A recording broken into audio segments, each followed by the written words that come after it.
हम लोग class 10th के केमिस्ट्री पढ़ रहे हैं, रसायन शास्त्र पढ़ रहे हैं। रसायन शास्त्र में हम लोगों ने 2 चैप्टर कंप्लीट कर लिया और तीसरा चैप्टर है metal and non metal. Metal and non metal को हिंदी में बोलते हैं धातु एवं अधातु। तो सबसे पहले हम एक चीज हम आपसे पूछना चाहेंगे कि आप हमको जरा बताइए कि पदार्थ किसे कहते हैं। अगर हम पूछे कि पदार्थ को कितने भागों में बांटते हैं तो आपका क्या जवाब आएगा। हम बता चुके हैं कि पदार्थ जो है इसको 2 भागों में बांट देते हैं, एक बोलते हैं शुद्ध और एक को बोलते हैं अशुद्ध। शुद्ध पदार्थ और अशुद्ध पदार्थ। फिर शुद्ध पदार्थ को हम 2 भागों में बांटते हैं, एक को बोलते हैं तत्व और दूसरे को बोलते हैं यौगिक। यह सभी हम बता चुके हैं। और तत्व को हम जो है 3 भागों में बांटते हैं, एक को बोलते हैं धातु, एक को बोलते हैं अधातु और एक को बोलते हैं उपधातु। तो हमने क्या जाना कि पहले जाना कि पदार्थ को हम 2 भागों में बांट दिए, शुद्ध पदार्थ, अशुद्ध पदार्थ।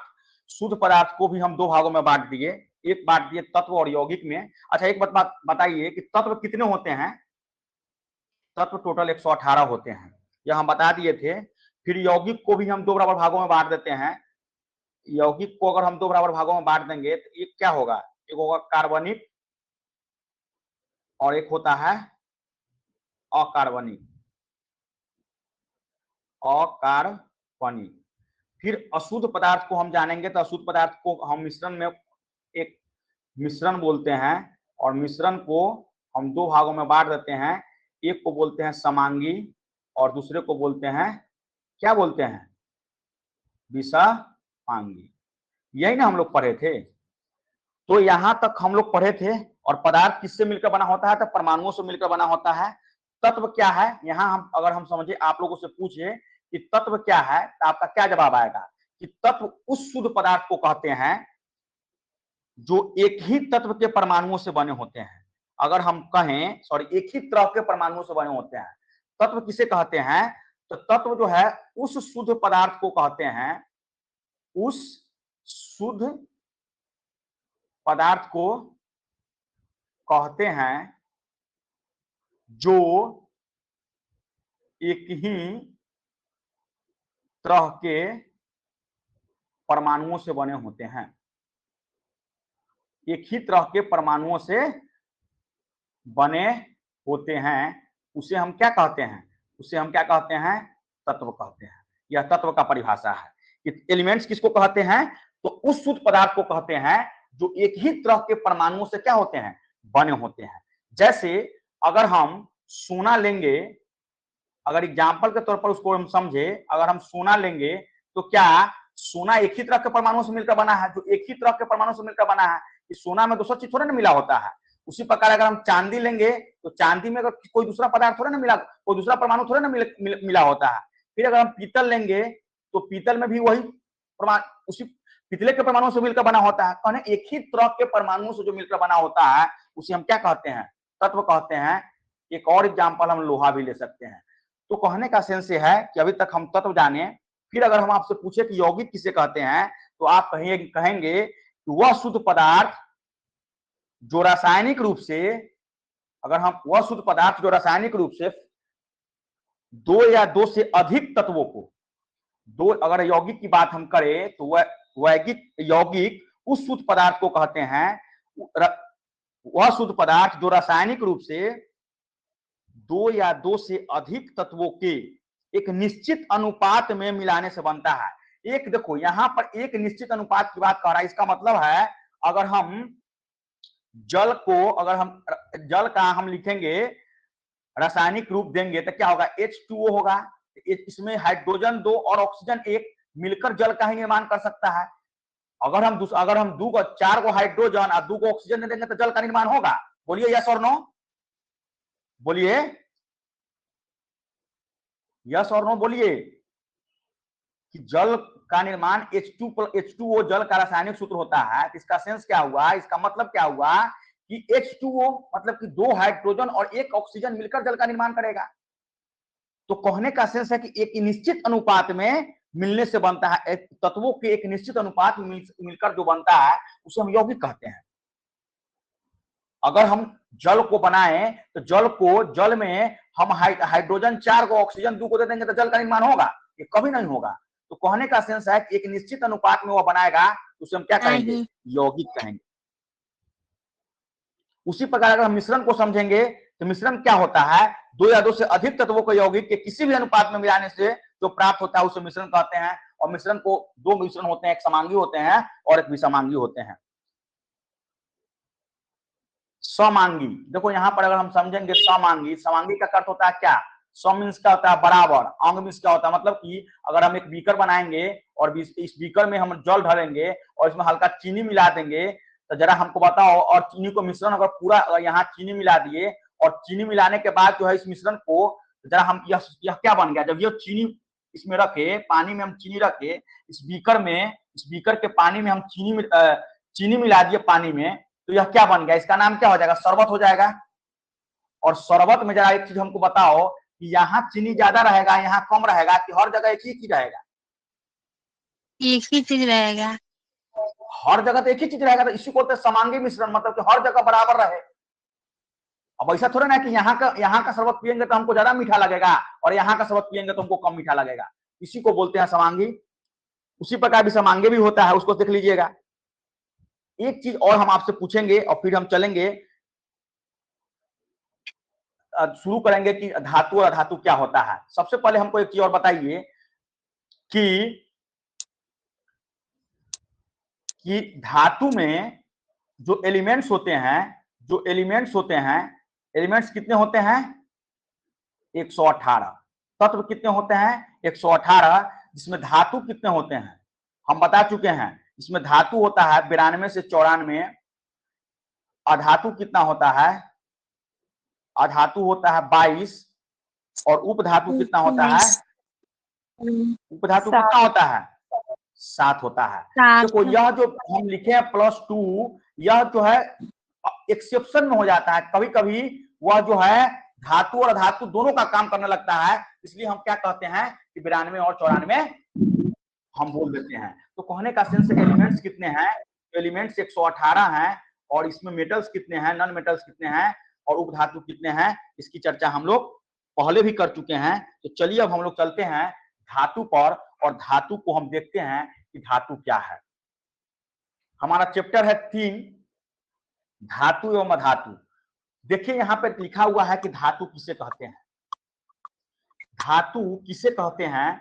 तो वैसे तत्व जो उष्मा तथा विद्युत का चालन करते हैं और आघातवर्ध होते हैं तथा तन्य होते हैं, धातु कहलाता है। यहाँ पे 2-3 चीज आपको समझ में नहीं आएगा। अगर हम दूसरे भाषा में अगर इसको लिखेंगे तो हम एक और ऐसे लिख सकते हैं कि वैसा तत्व जो उष्मा तथा विद्युत का चालन करते हैं, साथ ही आघातवर्ध एवं तन्य होते हैं, उसे हम धातु कहते हैं। जैसे अगर एग्जाम्पल अगर हम लेंगे तो एग्जाम्पल पर हम क्या लिख सकते हैं? जरा बोलो। एग्जाम्पल अगर हम लेंगे तो क्या लिख सकते हैं?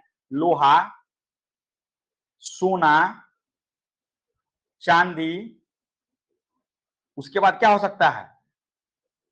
ईटीसी। कर दो ईटीसी। तो यहां पर देखो वैसा तत्व जो उष्मा तथा विद्युत का चालन करे, वह हीट और इलेक्ट्रिक दोनों का क्या करे? चालन करे। उससे क्या करे? वो आर पार हो जाए, मतलब कि यह क्या हो? विद्युत का गुड कंडक्टर हो तथा क्या हो? आघातवर्ध हो। आघातवर्ध का अर्थ होता है इसे पीटने पर चादर बना जा सके। और तन्य का अर्थ होता है इससे हम तार बना सकते हैं। क्या बना सकते हैं? तार बना सकते हैं। उसे हम क्या कहते हैं? धातु कहते हैं। धातु किसे कहते हैं? अगर एक बार और हम इसको समझेंगे तो ऐसे तत्व जो उष्मा तथा विद्युत का चालन करते हैं और आघातवर्ध तथा तन्य होते हैं, धातु कहलाता है। इतना बताया समझ में? बोलिए यस और नो, जल्दी बोलिए। उसके बाद बोलो ना यस और नो। Yes sir. वैसा तत्व जो उष्मा तथा विद्युत का चालन करते हैं और आघातवर्ध तथा तन्य होते हैं धातु कहलाता है। देखो यहाँ आपको आघातवर्ध नहीं समझ में आया होगा, तन्य समझ में नहीं होगा। तो आघातवर्ध का अर्थ होता है कि इसे पीट कर चादर बनाया जा सकता है, और तन्य का अर्थ होता है कि इसे तार बनाया जा सकता है। इतना बात आ गया समझ में। अब है कि धातु के दो गुण होते हैं। धातु के कितने गुण होते हैं? तो धातु के दो गुण होते हैं। कितने गुण होते हैं? धातु के गुण। तो धातु के दो गुण होते हैं, एक होते हैं भौतिक गुण और एक होते हैं रासायनिक गुण। एक होते हैं भौतिक गुण और दूसरा होता है रासायनिक गुण। क्या होता है? रासायनिक गुण। तो हम एक एक करके पढ़ेंगे भौतिक गुण के बारे में और रासायनिक गुण के बारे में। तो भौतिक गुण क्या है? तो भौतिक गुण यह है कि यह क्या होता है समझेंगे यहाँ पर। तो देखो यहाँ भौतिक गुण को अगर हम समझेंगे तो यहाँ पर हम लिख सकते हैं कि इसमें चमक होती है। क्या होती है? चमक होती है। उसके बाद है इसमें क्या? कठोरता होती है। उसके बाद अगर क्या है कहेंगे तो यह उष्मा तथा विद्युतीय का क्या होता है? चालक होता है। यह हीट एंड इलेक्ट्रिक का क्या होता है? चालक होता है। और क्या क्या हो सकता है इसका फिजिकल गुण? इसमें ध्वनिक होते हैं। इसको अगर हम ध्वनिक होते हैं, क्या होते हैं? ध्वनिक होते हैं। अगर इसको कठोर सतह से इसको हम टकराएंगे, अगर हम कठोर सतह पर इससे हम कुछ कोई चीज से टकराएंगे, टकराने पर यह क्या होता है? ध्वनि उत्पन्न करता है। ये सब क्या है? इसका गुण है।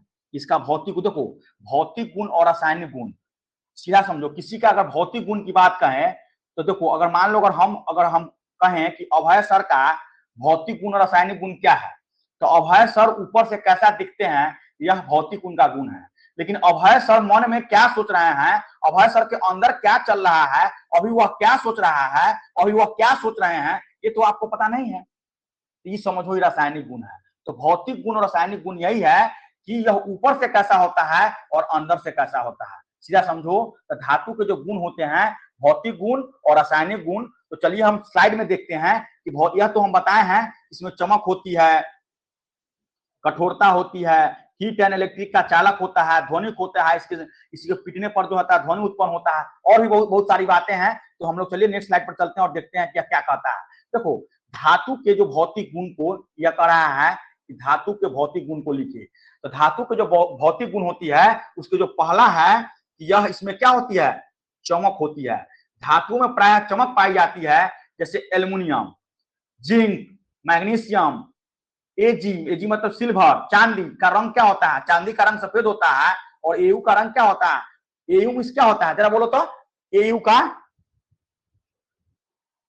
एयू किसको बोलते हैं? What is the meaning of AU? Miss Shivani, what is the meaning of AU?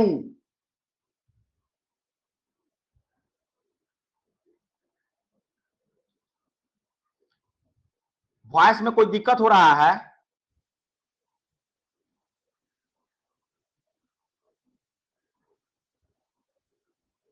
तो कहने का सेंस ये है कि धातुओं में प्रायः चमक होती है,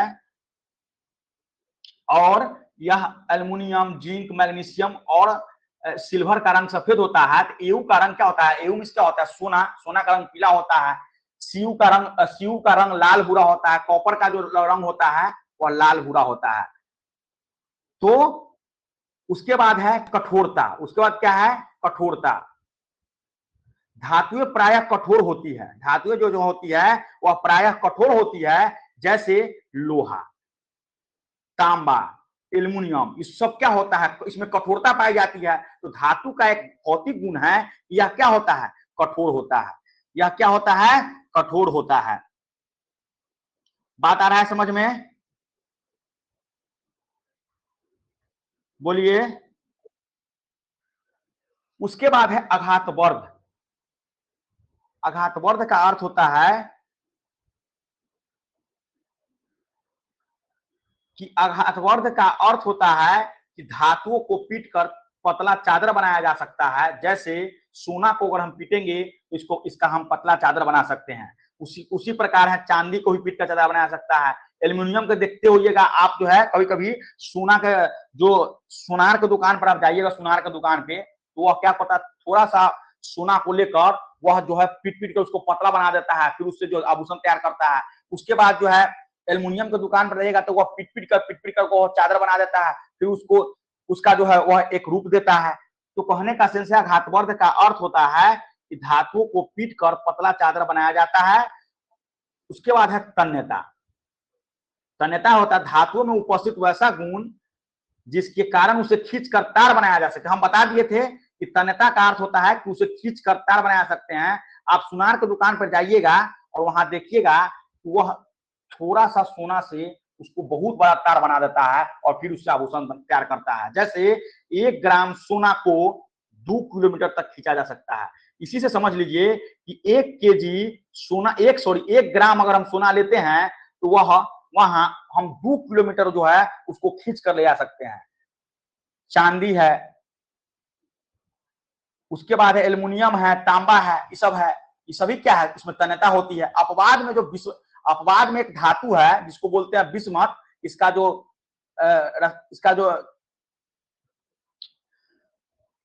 जो अपवाद में बिस्मथ है, बिस्मथ में जो है तन्यता नहीं होती है। यह है धातु लेकिन इसमें तन्यता नहीं होती है। तो केमिस्ट्री में हम क्या देखते हैं, क्या चीज, एक चीज केमिस्ट्री में हमको पता करना होता है, हमेशा एक चीज को फॉलो करते चाहिए कि जो एक्सेप्शन होते हैं उसको हमको याद करना है। जो एक्सेप्शन को हमेशा याद करना है, एक्सेप्शन को हमेशा क्या करना है, याद करना है। तो अभी तक हम लोग क्या देखे कि धातु के भौतिक गुण को देखे।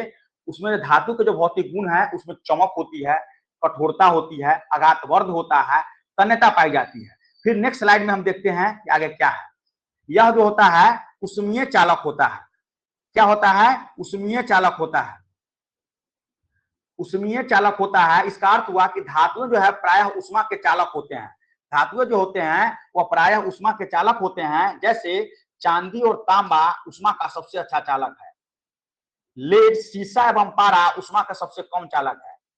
पारा और जो सीसा होता है उष्मा के सबसे कम चालक है, और चांदी और जो तांबा है वह उष्मा का सबसे क्या है, गुड कंडक्टर है। उसके बाद है विद्युत चालकता। विद्युत चालकता है कि धातुएं जो होती है प्रायः विद्युत के चालक होते हैं। जितने भी धातु होते हैं लगभग जो है धातुएं जो प्रायः विद्युत के चालक होते हैं। जैसे चांदी और तांबा सबसे अच्छा चालक होते हैं। तो लेड और पारा या तो ऊपर भी है नीचे भी है, इसको देख लीजिएगा। फिर है ध्वनिक। ध्वनिक में होता है साउंड। यह धातु का वैसा गुण है जिसमें धातुएं जब कठोर सतह से टकराती है तो ध्वनि उत्पन्न करती है। यह सारा बात को हम आपको बता दिए हैं, बस इसका एक भाषा दिया गया है जो हम स्लाइड पर, जो हम एक पीडीएफ के आप एक स्लाइड के रूप में आपको हम दे रहे हैं, इसको आप लोग नोट कर लीजिएगा। तो ध्वनिक क्या है, यह धातु का वैसा गुण है जिसमें धातुएं जब कठोर सतह से टकराती है तो ध्वनि उत्पन्न करती है। क्या करती है, ध्वनि उत्पन्न करती है। धातुएं, यह धातु का वैसा गुण है जिसमें धातुएं जब कठोर सतह से टकराते हैं तो ध्वनि उत्पन्न करते हैं। इतना बात आ रहा है समझ में। उसके बाद है कि धातुओं में स्वतंत्र इलेक्ट्रॉन पाए जाने के कारण इसमें ध्वनि गुण होते हैं। अब हम आपके मन में एक सवाल आया होगा कि ठीक है इसमें ध्वनि उत्पन्न होता है, लेकिन क्यों ध्वनि उत्पन्न होता है। तो धातुओं में जो होते हैं, जो मेटल में जो होते हैं, वो फ्री रूप से इलेक्ट्रॉन पाए जाते हैं। फ्रीली, स्वतंत्र रूप से इलेक्ट्रॉन पाए जाने के कारण इसमें ध्वनिक गुण उत्पन्न होता है। इसमें ध्वनिक गुण उत्पन्न होने का कारण क्या है, इसमें जो है फ्रीली रूप से इलेक्ट्रॉन क्या होता है, पाया जाता है। उसके बाद है किसका, गलनांक। धातुओं के गलनांक प्रायः उच्च होते हैं। इस पॉइंट को नोट कीजिए कि धातु के जो गलनांक है वो प्रायः उच्च होते हैं। जैसे लिथियम और सोडियम का 98 डिग्री सेल्सियस, पोटेशियम का 64 डिग्री सेल्सियस, गैलियम का 30 डिग्री सेल्सियस और सीजियम का 98 डिग्री सेल्सियस होता है। एक यहाँ पे नोट दिया गया है कि सीजियम को CS और गैलियम का 2 ऐसे धातु हैं जिन्हें हथेली पर रखने मात्र से ही पिघल जाते हैं। कहने का सेंस ये है कि सीजियम और गैलियम 2 ऐसे धातु हैं एक्सेप्शन है, यह सब क्या है, एक्सेप्शन है। एक्सेप्ट हम बताए ना कि रसायन शास्त्र में, केमिस्ट्री में आपको अपवाद को हमेशा याद रखना है। केमिस्ट्री में अपवाद को हमेशा क्या करना है, याद रखना है। अब एक्सेप्शन जब भी आए तो उसको क्या करना है, याद करना है। उसके बाद है क्या लिखे हैं कि सीजियम और गैलियम दो ऐसे मेटल्स हैं जिन्हें हथेली पर रखने मात्र से ही क्या कर जाता है, पिघल जाता है। चलिए अब आगे नेक्स्ट स्लाइड में चलते हैं। अब हम लोग अभी तक हम लोग धातु के भौतिक गुण को समझे, अब हम लोग धातुओं के रासायनिक गुण को समझेंगे कि रासायनिक गुण इसका क्या है, इसका केमिकल प्रॉपर्टीज क्या है। इसके केमिकल प्रॉपर्टीज को हम जानेंगे कि धातुओं के जो रासायनिक गुण होते हैं वह क्या होते हैं। धातु के जो रासायनिक गुण होते हैं, देखो इसमें अगर हम धातु प्लस ऑक्सीजन, धातु प्लस ऑक्सीजन अगर हम मिला देंगे तो यह बनाता है धातु के ऑक्साइड। क्या बनाता है, धातु के ऑक्साइड। धातु को जब ऑक्सीजन के साथ हम मिला देते हैं तो यह बनाता है धातु के क्या, ऑक्साइड।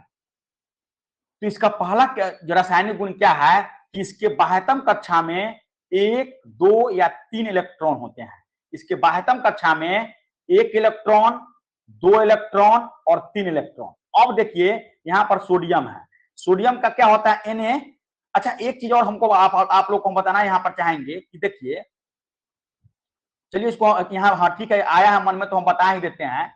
जैसे यहाँ पे एक मन में आता है कि सोडियम का, सोडियम ऐसे लिखते हैं, तो सोडियम का संकेत SO क्यों नहीं लिखते हैं। होना तो यही अधिकतर केस में क्या देखा गया है कि नाम के पहला अक्षर, पहला अक्षर या पहला 2 अक्षर को ही हम संकेत के रूप में लिख लेते हैं, लेकिन सोडियम में और सोडियम को हम Na लिखते हैं। ऐसा क्यों है, ऐसा मन में, आपके मन में यह सवाल आ रहा होगा। तो एक चीज आप हमेशा ध्यान रखिएगा कि यह सब चीज जो है जल्दी कोई नहीं बताता है। देखो सोडियम को देखिए, इस यह सोडियम है और सोडियम तो सबका कुछ ना कुछ लैटिन नाम होता है। तो सोडियम जो होता है, सोडियम का जो लैटिन नेम होता है, लैटिन जो नेम होता है वो होता है नाइट्रियम। क्या होता है, नाइट्रियम। इसलिए इसका जो है हम संकेत के रूप में Na लेते हैं, और हमेशा जो है इसका शुरू वाला बड़ा अक्षर और बाद वाला स्मॉल लेटर लेते हैं, मतलब बड़ा अक्षर कैपिटल लेटर और स्मॉल लेटर। फिर अगर हम कहें पोटेशियम, पोटेशियम की अगर हम बात करें तो पोटेशियम का लैटिन नेम क्या होता है, पोटेशियम को हम क्या लिखते हैं, पोटेशियम को अगर हम कहें तो पोटेशियम को आप क्या लिखते हैं, पोटेशियम का संकेत क्या होता है, पोटेशियम का संकेत होता है के, होता है। इसको हम लोग बोलते हैं कैलियम। क्या बोलते हैं, पोटेशियम का जो लैटिन नेम है उसको बोलते हैं कैलियम। क्या बोलते हैं, कैलियम, कैलियम बोलते हैं। इसलिए जो है इसका संकेत क्या है, हम के देते हैं। क्या देते हैं, के देते हैं। कितना बात आ रहा है समझ में, बोलिए। अब हम लोग पढ़ रहे थे कि धातु के रासायनिक गुण, तो हम इसका पहला रासायनिक गुण यह देखते हैं कि इसके बाह्यतम कक्षा में 1 या 2 या 3 इलेक्ट्रॉन होते हैं। 1, 2 या 3 इलेक्ट्रॉन होते हैं। तो यहाँ देखिए सोडियम को अगर हम लिखेंगे तो पहला इसमें 1 कहते हैं 2, 8 और बाह्यतम कक्षा में इसका 1 इलेक्ट्रॉन हो गया। फिर अगर मैग्नीशियम का, क्योंकि इसका होता है सोडियम का 11, फिर मैग्नीशियम को देखो, मैग्नीशियम का कितना होता है, 12 होता है। तो 12 होता है, इसको क्या लिखेंगे 2, 8, 2। इसके भी बाह्यतम कक्षा में कितने इलेक्ट्रॉन हो गए, 2 हो गए।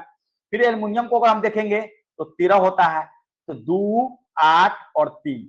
तो देखो हमेशा इसके बाह्यतम कक्षा में 1, 2 या 3 इलेक्ट्रॉन होते हैं। इसके बाह्यतम कक्षा में 1, 2 और 3 इलेक्ट्रॉन होते हैं। यह इसका पहला गुण है। दूसरा है कि धातुएं जो हैं ऑक्सीजन से संयोज कर प्रायः धातु के ऑक्साइड बनाते हैं। ऊपर हम लिख दिए हैं।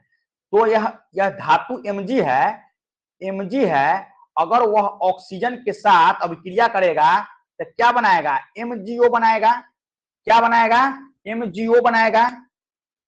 तो जरा हमको एक चीज बताइए, क्या यह इसका बैलेंस है, Mg प्लस O2 यह बैलेंस है, यह संतुष्ट कर रहा है समीकरण को, नहीं कर रहा है। क्योंकि देखो इधर एक Mg है और इधर एक Mg है, इधर ऑक्सीजन 2 को है, इधर ऑक्सीजन 1 को है। तो इधर क्या करेंगे, अगर हम इधर हम 2 से गुना कर देंगे तो 2 mg हो गया, ऑक्सीजन तो 2 को हो गया लेकिन 2 mg हो गया, मैग्नीशियम भी 2 को हो गया। तो इधर हम 2 से गुना कर देंगे तो क्या हो जाएगा, 2 mg प्लस O2। तो देखो इधर 2 mg और इधर 2 mg, इधर 2 ऑक्सीजन और इधर भी 2 ऑक्सीजन। अब यह बैलेंस हो गया। इसको हम लोग बोलते हैं मैग्नीशियम ऑक्साइड। क्या बोलते हैं, magnesium, magnesium oxide, magnesium oxide. अगर उसी प्रकार हम यहां पर अगर ले ले, एक और ले ले, Ca plus O2, Ca plus O2, Ca को क्या बोलते हैं, कैल्शियम बोलते हैं, और यह मिलकर बनाएगा, क्या बनाएगा, CaO। क्या बनाएगा, CaO, कैल्शियम ऑक्साइड। क्या बनाएगा, कैल्शियम ऑक्साइड, यह बनाएगा कैल्शियम ऑक्साइड। अब देखो यहाँ पे कैल्शियम ऑक्साइड है तो इसको भी, यह भी बैलेंस नहीं है, इधर भी ऑक्सीजन 2 को है, इधर भी कैल्शियम 1 है, इधर हम 2 से गुना कर देंगे और इधर 2 से गुना कर देंगे तो क्या हो जाएगा, यह बैलेंस हो जाएगा। तो उसी प्रकार एक और एग्जांपल को अगर मन है तो एक और एग्जांपल आप यहाँ पे लिख लीजिए, हम ऊपर लिख देते हैं, Na लिखो, सोडियम प्लस ऑक्सीजन को अब क्रिया कराएंगे तो क्या बनाएगा, Na2O, Na2O मतलब इसको क्या बोलते हैं, नाइट्रोजन ऑक्साइड, नाइट्रोजन ऑक्साइड बोलते हैं, सॉरी सोडियम ऑक्साइड बोलते हैं, सोडियम ऑक्साइड इसको बोलते हैं, सोडियम ऑक्साइड। अब ये भी देखो इधर भी बैलेंस है, इधर अगर बैलेंस नहीं है, इधर Na2 है तो इधर इसमें 2 से गुना करेंगे तो ऑक्सीजन तो 2 को हो जाएगा, लेकिन इसमें देखो इधर 2 से गुना करो और इधर 4 से गुना करो तब जाकर यह क्या हो जाएगा, बैलेंस हो जाएगा। बात समझ में आ रहा है। उसको क्या बोलते हैं, सोडियम मोनोऑक्साइड, इसको बोलते हैं सोडियम, यहाँ पे एक मिस्टेक हो गया है, इसको देख लीजिएगा, सोडियम मोनोऑक्साइड, इसको सोडियम मोनोऑक्साइड बोलते हैं, सोडियम मोनोऑक्साइड बोलते हैं, 2Na2O को सोडियम मोनोऑक्साइड बोलते हैं। इतना बात आ रहा है समझ में। जितने भी धातु है, सभी धातु के जो ऑक्साइड होते हैं वह क्षारीय होते हैं। एक चीज और है कि जितने भी धातुएं हैं, देखो यहाँ पे सभी धातुओं के जो ऑक्साइड होते हैं प्रायः क्षारीय होते हैं, और यह क्षारीय होते हैं तो ये क्या करता है, यह लाल लिटमस पत्र को नीला कर देता है, यह लाल लिटमस पत्र को क्या करता है, नीला कर देता है, लाल को क्या करता है, नीला में कन्वर्ट कर देता है, बदल देता है। उसके बाद है धातु को जब हम जल से अभिक्रिया कराते हैं, धातु को जब हम जल से अभिक्रिया कराते हैं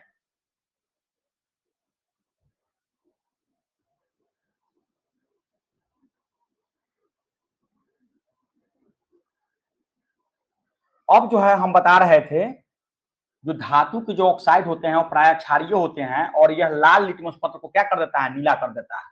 तो यह बात हम आपको बता चुके हैं। अब जो है धातु जो है जब जल से अभिक्रिया कर धातु के हाइड्रोक्साइड बनाते हैं। अब यहाँ पे देखो धातु क्या है, तो धातु जो है Na है, सोडियम है, और इसको देखो यहाँ पे हम लिखते हैं सोडियम है, और उसको हम जब जल के साथ अभिक्रिया कराएंगे तो यह क्या बनाएगा, NaOH। इसका नाम क्या होगा, NaOH। क्या बनाएगा, NaOH। क्या बनाएगा, जब धातु जब जल के साथ अभिक्रिया करता है तो धातु के हाइड्रोक्साइड बनाता है। तो NaOH है, इसमें प्लस H2 है। उसके बाद है कि अगर हम Mg प्लस H2O ले लें तो यह क्या बनाएगा, MgO प्लस H2। उसी प्रकार अगर हम ले लें क्या ले लें, K प्लस H2O तो बनाएगा KOH। देखो सबको बैलेंस भी करते चलना है।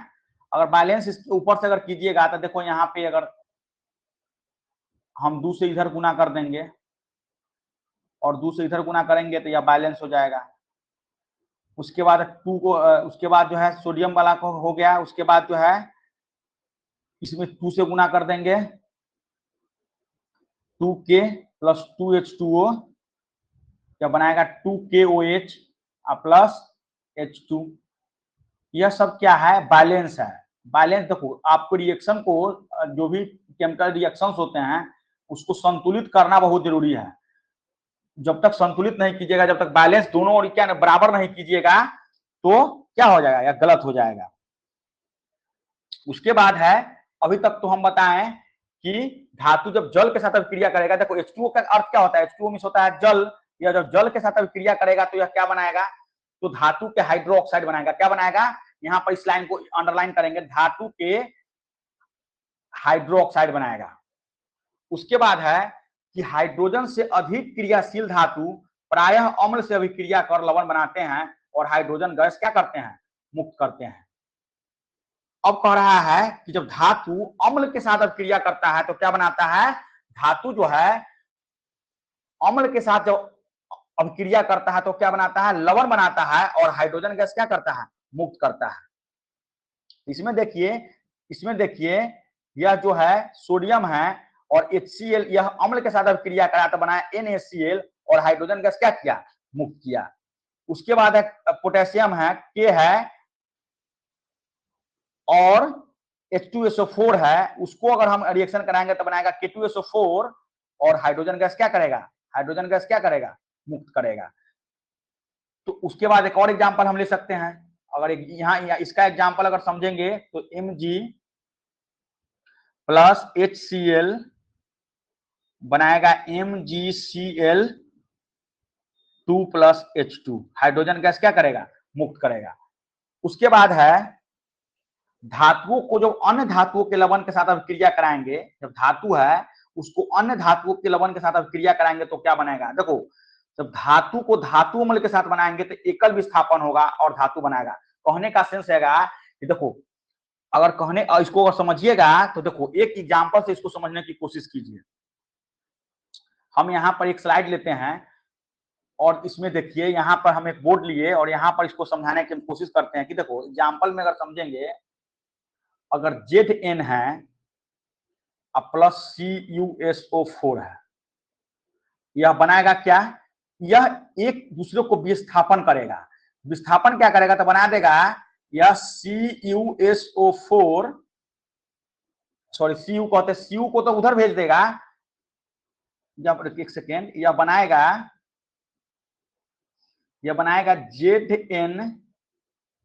ZnSO4 प्लस Cu को उधर भेज देगा। मतलब एक को क्या कर देगा, धातु जो अन्य धातु के लवण के साथ, धातु देखो जिंक क्या है, धातु है और Cu क्या है, धातु है। तो धातु जो है किसी अन्य धातु के लवण के साथ, अम्ल के साथ, लवण के साथ, लवण SO4 है, तो जब लवण के साथ अभिक्रिया करता है तो वह उसको क्या करता है, विस्थापित कर देता है। मतलब इसके साथ सटना चाहता है और इसको यह बाहर धकेल देता है। कहने का सेंस क्या है कि जो अत्यधिक क्रियाशील होगा वह तो हमेशा चाहेगा कि हम अपना जगह स्थापित करें और तुमको विस्थापित करें। तो Zn और Cu में कौन ज्यादा क्रियाशील है, कौन सबसे ज्यादा एक्टिव है, Zn है, जिंक है, तो इसको क्या करेगा, विस्थापित करेगा। उसी प्रकार अगर एक और एग्जांपल से हम समझे, Fe प्लस CuSO4 है, क्या बनाएगा जरा बताओ तो, FeSO4 प्लस Cu को उधर भेज देगा। तो कहने का सेंस है यह एग्जांपल से आप इसको क्या कर सकते हैं, इस दोनों एग्जांपल से इसको क्या कर सकते हैं, समझ सकते हैं, क्या समझ सकते हैं कि धातुओं के अन्य धातुओं के लवण के साथ अभिक्रिया करता है तो यह एकल विस्थापन होता है। यहाँ पे एग्जांपल है, इसको आप क्या कीजिएगा, लिख लीजिएगा। अब है कुछ धातुएं हैं ज्यादा क्रियाशील होने के कारण हवा में आग पकड़ लेती है, इसलिए इन्हें केरोसिन तेल में डुबोकर रखा जाता है। देखो यहां है कुछ धातुएं ज्यादा क्रियाशील होने के कारण, कुछ धातु है जो बहुत ज्यादा एक्टिव है, क्रियाशील है, जिसके कारण हवा में या हवा के संपर्क में आते ही इसमें आग पकड़ लेता है, इसलिए इन्हें किरोसिन के तेल में डुबो कर रखा जाता है। तो सोडियम को हमेशा किरोसिन के तेल में डुबो कर रखा जाता है। यह क्वेश्चन पूछता है कि सोडियम को किरोसिन तेल में डुबाकर क्यों रखते हैं, तो आप क्या इसका जवाब देंगे?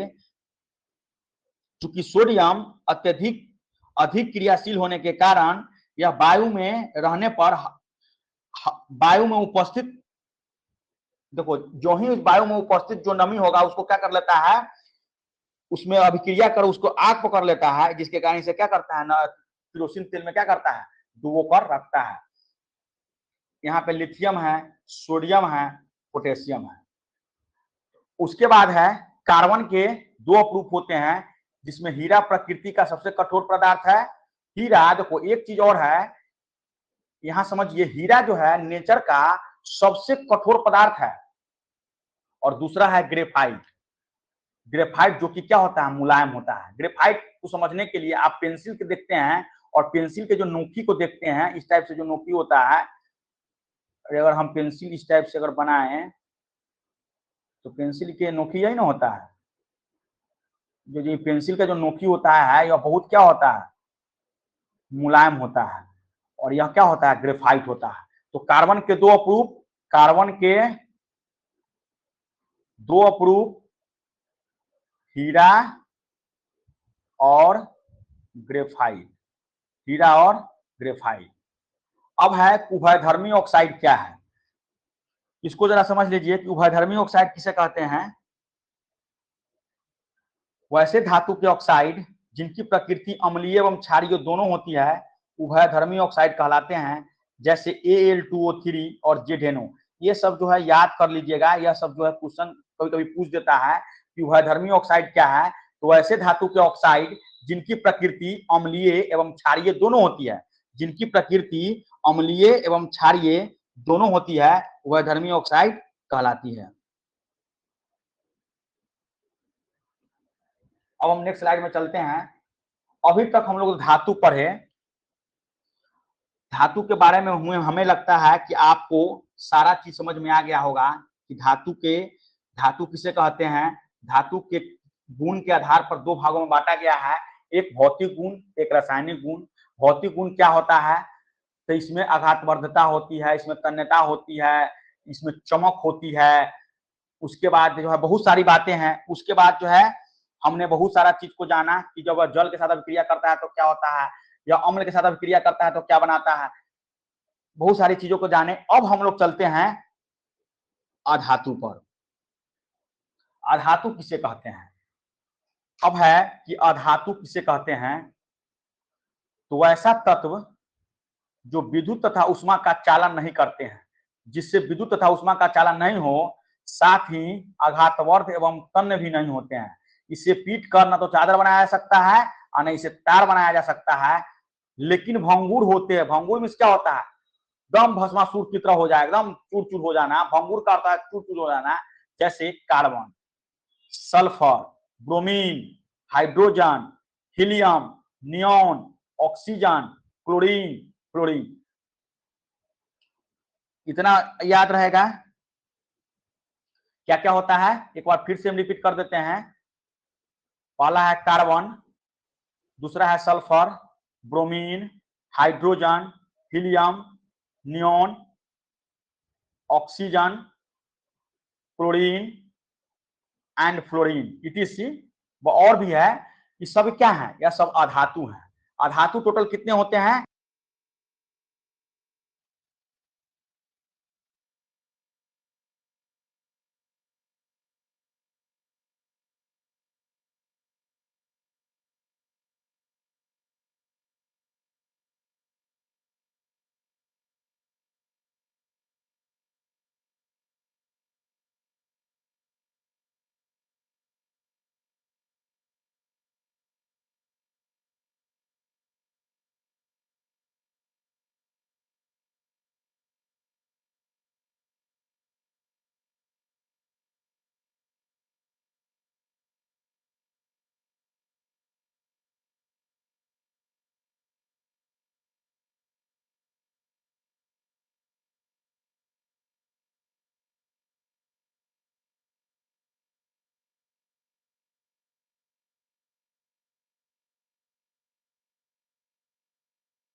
देखिए अधातु किसे कहते हैं? वैसा तत्व जो विद्युत तथा उष्मा का चालन नहीं करते हैं, साथ ही आघातवर्ध एवं तन्य भी नहीं होते हैं, लेकिन भंगुर होते हैं। आघातवर्ध एवं तन्य की बात तो हम कर दिए हैं, लेकिन यहाँ पे भंगुर है।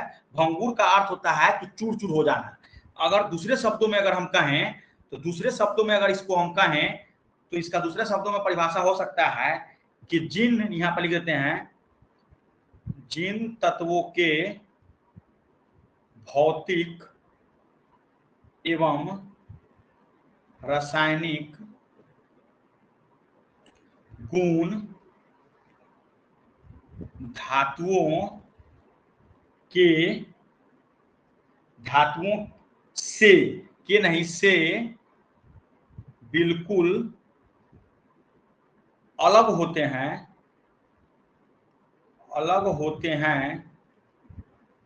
अधातु कहलाते हैं। अधातु कहलाते हैं। कहने का सेंस ये हुआ कि आप उसको लिख सकते हैं वैसा तत्व जो विद्युत तथा उष्मा का चालन नहीं करते हैं, साथ ही आघातवर्ध एवं तन्य भी नहीं होते हैं। एक परिभाषा ये है। दूसरे शब्दों में आप ये लिख सकते हैं कि वह जिन तत्वों के भौतिक एवं रासायनिक गुण धातुओं से बिल्कुल अलग होते हैं, इससे उसको कोई लेना नहीं, ठीक इसको उल्टा होता है, अलग होता है, इससे कोई मतलब नहीं है, उसे हम कहते हैं, क्या कहते हैं? अधातु कहते हैं। इतना बात आ गया समझ में? तो क्या क्या होता है? Carbon, sulphur, bromine, hydrogen, helium, neon, oxygen, chlorine, fluorine इत्यादि, ये सभी क्या है?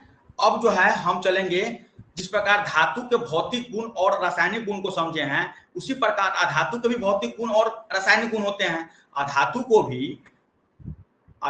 को भी हम दो भागों में बांटेंगे। एक होगा भौतिक गुण और दूसरा का होगा रासायनिक गुण। तो यहां पे समझेंगे भौतिक गुण क्या है। देखो अधातुएं जो होती है उसमें चमक नहीं होती है, अधातुएं चमकदार नहीं होती है, लेकिन एक्सेप्शन में आयोडीन, एक्सेप्शन में आपको लिखना है आयोडीन। अपवाद में क्या है कि आयोडीन में चमक होती है।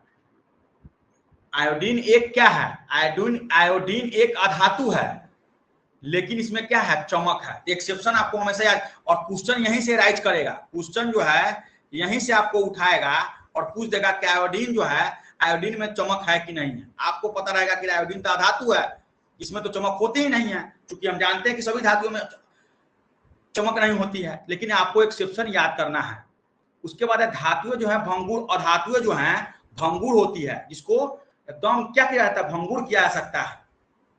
उसके बाद अधातु जो है विद्युत तथा उष्मा के कुचालक होते हैं। धातु जो है विद्युत तथा उष्मा के सुचालक थे, लेकिन यह विद्युत तथा उष्मा का क्या है? कुचालक है। अधातुएं प्रायः ठोस एवं गैस होती है।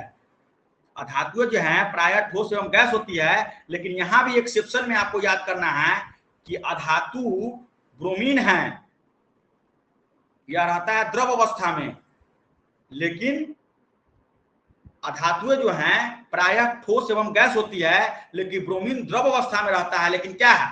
अधातु है। ये सबको याद करना है। फिर है अधातुओं का गलनांक एवं क्वथनांक निम्न होता है। हम देखे हैं कि धातुओं में गलनांक और क्वथनांक उच्च होता था, उसी प्रकार अधातु में जो है गलनांक और एवं क्वथनांक निम्न होता है। इतना बात आ रहा है समझ में? बोलिए, इतना बात आ गया समझ में? अब नेक्स्ट स्लाइड में चलेंगे और अधातुओं के रासायनिक गुण को हम समझेंगे। अब देखिए कह रहा है कि अधातु के जो रासायनिक गुण होते हैं, अधातुओं में 12वीं कक्षा में हाइड्रोजन और हीलियम को छोड़कर, देखो एक्सेप्शन को हमेशा याद रखो। रसायन शास्त्र केमिस्ट्री पढ़ने के लिए अगर आप एक्सेप्शन को समझ रहे हैं तो आपको केमिस्ट्री में कहीं से दिक्कत नहीं होगा। इसका अपवाद है कि हाइड्रोजन और हीलियम को छोड़कर 4, 5, 6, 7 एवं 8 इलेक्ट्रॉन इसके 12वीं कक्षा में होते हैं, जैसे carbon, nitrogen, oxygen, fluorine, neon, ये सभी जो है इसके 12वीं कक्षा में अलग अलग क्या होता है? इलेक्ट्रॉन होता है। उसके बाद है देखो अगर हम यहाँ पर समझा देते हैं क्लोरीन का क्या होता है। क्लोरीन का परमाणु संख्या क्या होता है, 17 होता है। तो 17 को हम लिखेंगे 2 8 2 पहला कक्षा, दूसरा कक्षा और तीसरा कक्षा में क्या होता है 7। देखो आ गया 7। यह हमेशा जो इसके 72 कक्षा में क्या होता है, या तो 4 होगा, या तो 5 होगा, या तो 6 होगा, या तो 7 होगा, या तो 8 इलेक्ट्रॉन होगा। तो इसको आप हमेशा समझ लीजिएगा कि जैसे इसी प्रकार होता है, इसके 72 कक्षा में 7 इलेक्ट्रॉन है। उसके बाद है अधातु के ऑक्साइड प्रायः अम्लीय होते हैं। जो अधातु होते हैं उसके ऑक्साइड जो होते हैं प्रायः अम्लीय होते हैं, जैसे SO2 और CO2, कार्बन डाइऑक्साइड और सल्फर डाइऑक्साइड। उसके बाद है कुछ अधातु के ऑक्साइड उदासीन भी होती है, जैसे जल। अगर जल को हम देखेंगे H2O क्या है, यह उदासीन होता है। फिर नाइट्रस ऑक्साइड है, फिर नाइट्रिक ऑक्साइड है, कार्बन मोनोऑक्साइड है, इससे भी क्या है उदासीन है। सभी क्या है न्यूट्रल है, क्या है न्यूट्रल है, उदासीन है। फिर है अधातु प्रायः जल से अभिक्रिया नहीं करती है। सबसे बड़ी बात है कि अधातु जो है कभी भी जल से अभिक्रिया नहीं करती है। अधातु जो है वह कभी भी जल से अभिक्रिया नहीं करती है। उसके बाद है अधातु जो है अम्ल से अभिक्रिया कर हाइड्रोजन को विस्थापित नहीं करती है। हमने देखा है कि धातु जो है अम्ल के साथ जब अभिक्रिया किया है तो विस्थापित कर दिया है, जिसमें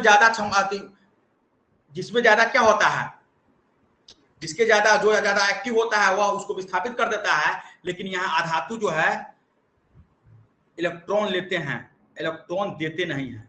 अधातु जो है हमेशा इलेक्ट्रॉन लेते हैं, इलेक्ट्रॉन देने का काम नहीं करते हैं। अगर यहीं से समझिएगा तो Cl जो है, देखो अगर हम समझाने की कोशिश करें तो हम एक स्लाइड में इसको समझा देते हैं आपको। यहां समझिए, यहां समझिए कि हम लिख रहे हैं सबसे पहले देखो क्लोरीन 17 होता है, 2 8 और 7, यही ना होगा इसका।